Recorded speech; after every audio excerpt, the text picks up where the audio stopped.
San Francisco does not build quietly. It builds as a statement, against the fog, against the seismic threat, against the memory of every fire and every earthquake that has tried to erase it. The skyline here is a collection of arguments made in steel and glass and concrete, each one a declaration that this city intends to stay, to rise, to hold. Walk south from Market Street into the south of Market District and look up. The towers here are confident things. They belong to a city that has rebuilt itself before and intends to keep building. And at 301 Mission Street, rising 645 feet above a neighborhood that was, 2 centuries ago, the floor of San Francisco Bay, there is a tower that was sold as the most exclusive address the city had ever produced. 43 floors of residences, interiors by Yabu Pushelberg, a private spa, valet parking, panoramic views of the bay from every upper floor. It was, in the language of the marketing materials, the pinnacle. And somewhere beneath that pinnacle, 60 feet down in a layer of marine clay that was deposited when this street was still underwater, something was moving. Something that had been moving since before the first resident moved in, and nobody said a word.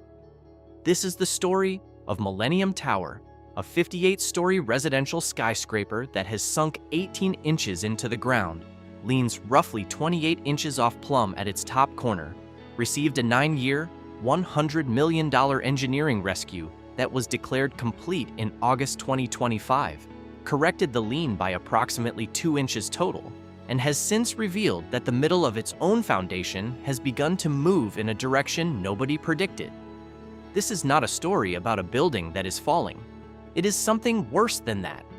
It is the story of a building that is failing in slow motion in a city that has known about it for 9 years, surrounded by residents who paid $5 million to $10 million for the privilege of watching a marble roll across their floors on its own. In 2006, Mission Street Development, a Millennium Partners entity, was selling the dream with the precision of a scalpel. The brochure language was immaculate.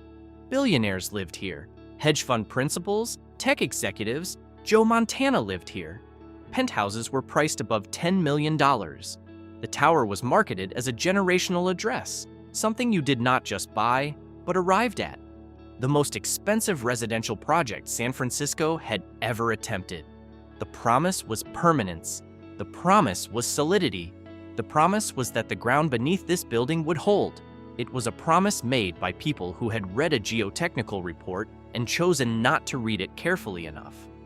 The original design specified 950 reinforced concrete friction piles, 60 to 90 feet deep, embedded in dense Colma sand.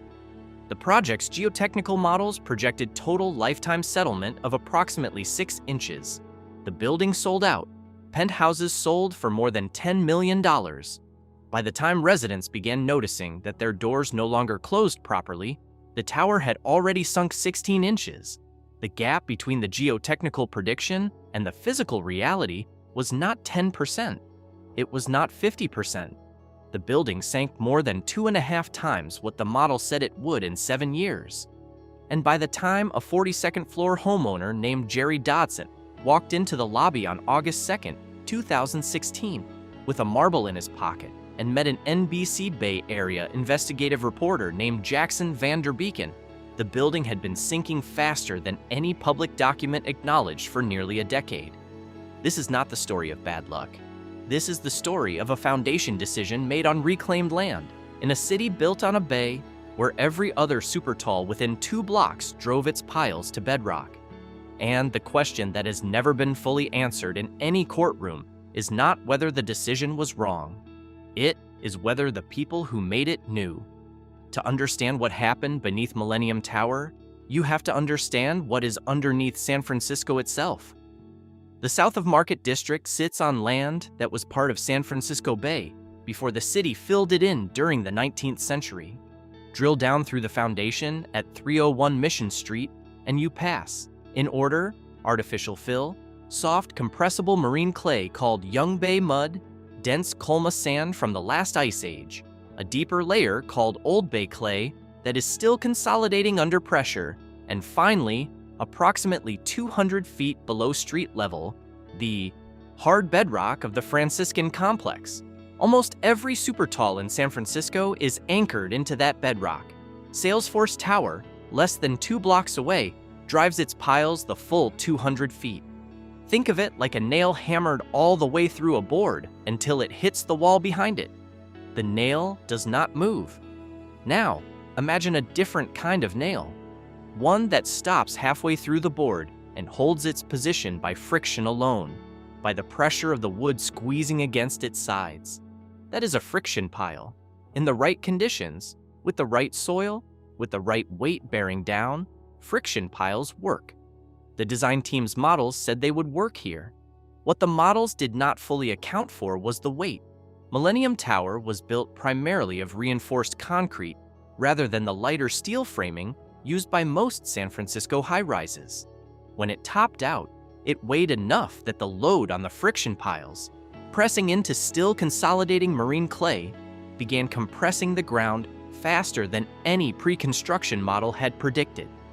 And then, between 2010 and 2014, the Transbay Transit Center began construction less than 100 feet away. The excavation required massive dewatering, pulling water out of the surrounding soil. Removing water from clay increases the pressure on what remains. It accelerates consolidation, it squeezes the ground. The tower, already sinking faster than predicted, began sinking faster still. The original sin at Millennium Tower was not ignorance. The geotechnical engineers, Treadwell and Rollo, were not incompetent.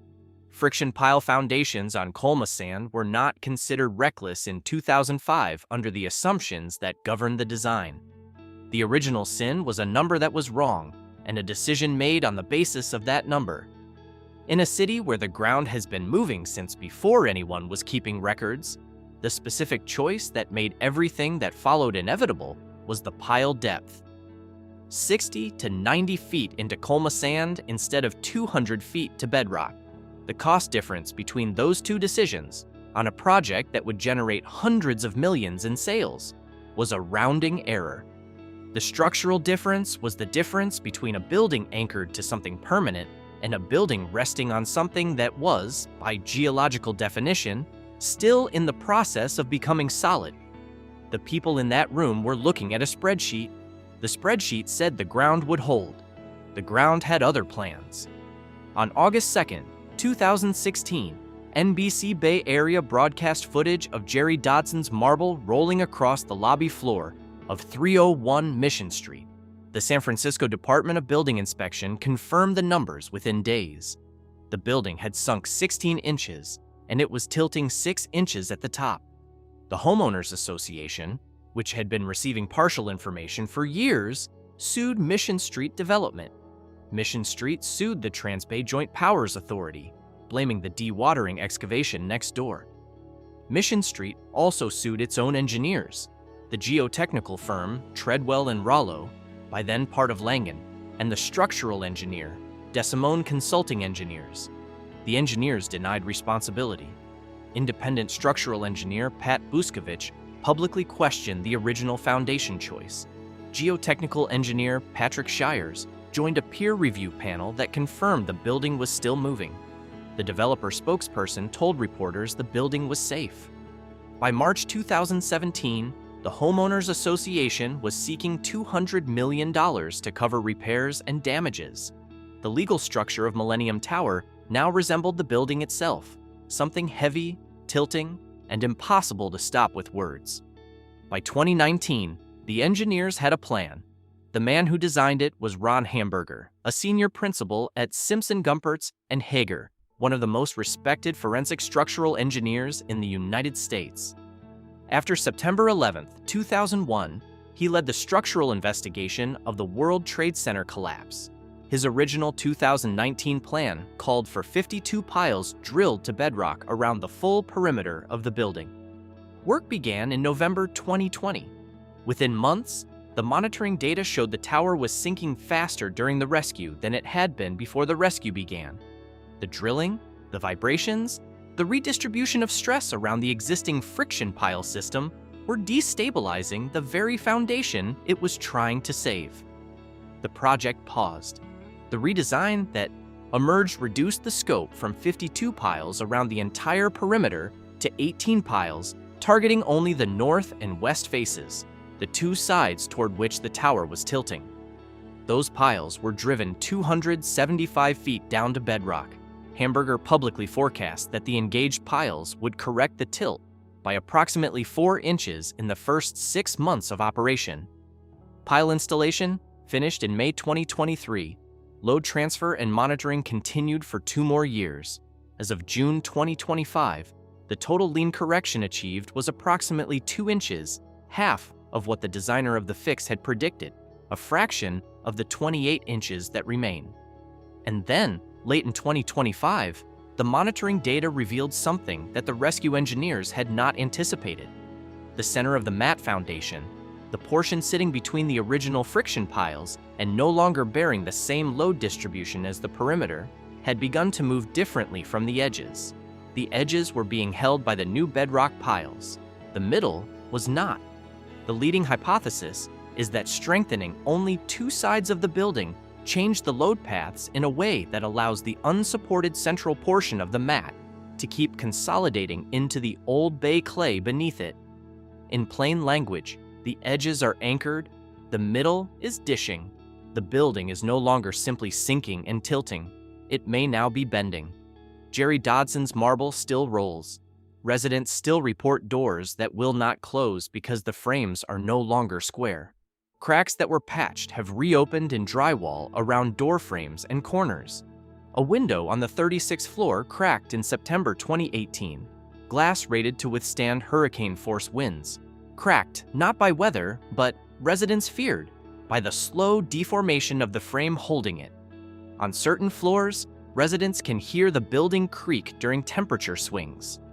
At the upper levels, the vertical lines inside apartments, door frames, window edges, cabinet corners no longer align with the verticals of the city visible outside the glass. The Homeowners Association has tape lines on the floors of common areas to track movement. These apartments were sold as the most exclusive address in San Francisco. By 2021, sale prices had fallen 30 to 50%. Units that had sold for $5 million were trading for $2 to $3 million. As of 2026, the discount has not closed. Buyers know exactly what they are buying. Banks now underwrite mortgages for units in the building, which is, in its way, a form of institutional optimism that the residents living inside it may not entirely share. The engineering solution that exists is not a secret. Drive additional piles beneath the central mat, redistribute the load, address the dishing. But the building is occupied. It is a fully functioning residential tower with residents living in units still worth millions of dollars. Units that cannot be vacated while foundation work of that scale is conducted beneath them. The $100 million rescue that was supposed to solve this problem delivered 2 inches of lean correction and introduced a new and unanticipated failure mode in the foundation center. Every corrective action in this building's history has produced a new problem. The de-watering next door accelerated the sinking. The pile drilling accelerated the tilting. The perimeter fix may now be accelerating the bending. This is not a trap that engineering cannot escape.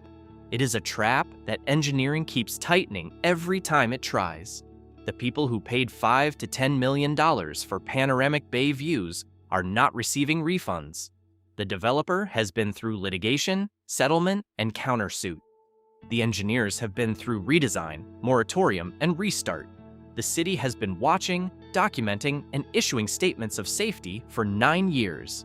And the building stands at 301 Mission Street, 645 feet of reinforced concrete on reclaimed bay mud, tilting 28 inches toward the northwest, sinking at a rate that the most expensive forensic engineering intervention in San Francisco's residential history could not stop, only slow, and now bending through the middle of its own foundation in a pattern that the models built to prevent exactly this did not predict. What was the terrible engineering behind Millennium Tower? It was not just a foundation decision. It was not just 950 friction piles that stopped 140 feet short of bedrock. It was a flawed philosophy.